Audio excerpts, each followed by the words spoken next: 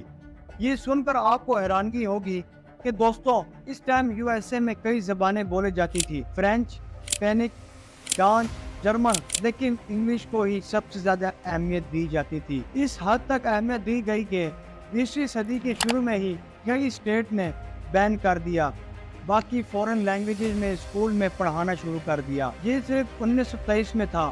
U S A کی supreme court نے private language کے انسٹرکشن کو اسٹرائک ڈاؤن کیا۔ دوستوں اچھا، ابھی تک جو میں نے آپ کو کہانی بتائی ہے، اس سے یہ تو ایکسپلین ہو جاتا ہے کہ جن ملکوں کو برٹن نے قبضہ کیا تھا وہاں انگلش بولی جاتی تھی، لیکن دنیا میں باقی کنٹریوں کا کیا؟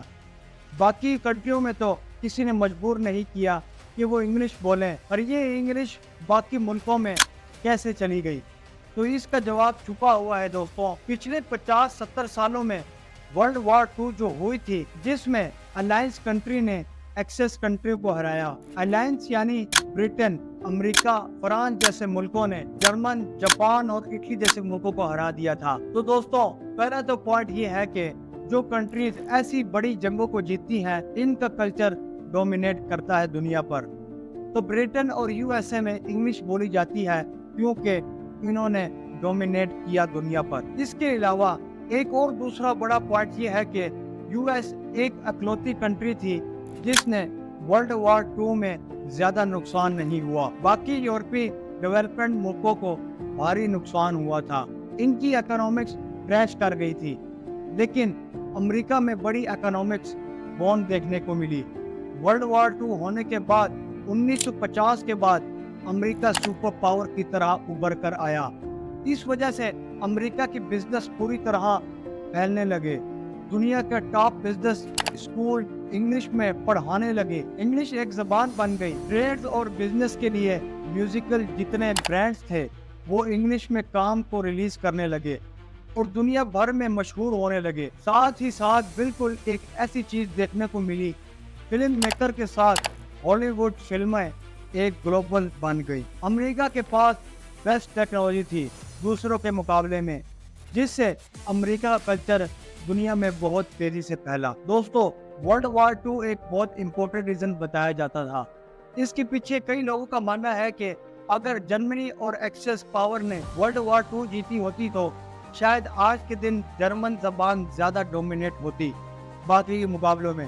شاید آج کے دن جو ٹریڈ اور بزنس ہو رہے ہیں وہ جرمن زبان میں ہو رہے ہوتے، کیونکہ زیادہ تر یورپ میں جرمن زبان زبردستی امپوز کی جانے لگی تھی۔ یورپین کنٹری پر اگر ہٹلر کی جیت ہوئی ہوتی، لیکن صرف یہ ایک تھیوری ہے، اصل میں کیا ہے بتانا تھوڑا مشکل ہوتا ہے،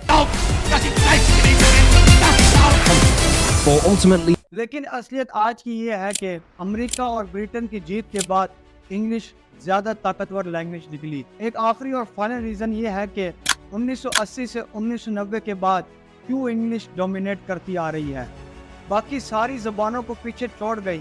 اس کے پیچھے ریزن یہ ہے کہ انٹرنیٹ انوینشن امریکہ میں ہوا، انٹرنیٹ سے ریلیٹڈ جو کمپنیاں نکل کر آئیں وہ امریکہ سے نکلی۔ انٹرنیٹ کی ایجاد کیسے ہوئی تھی، کن لوگوں نے کیا تھا، اس پر باقاعدہ میں ویڈیو بنا چکا ہوں، اس کا لنک میں ڈسکرپشن میں دے دوں گا۔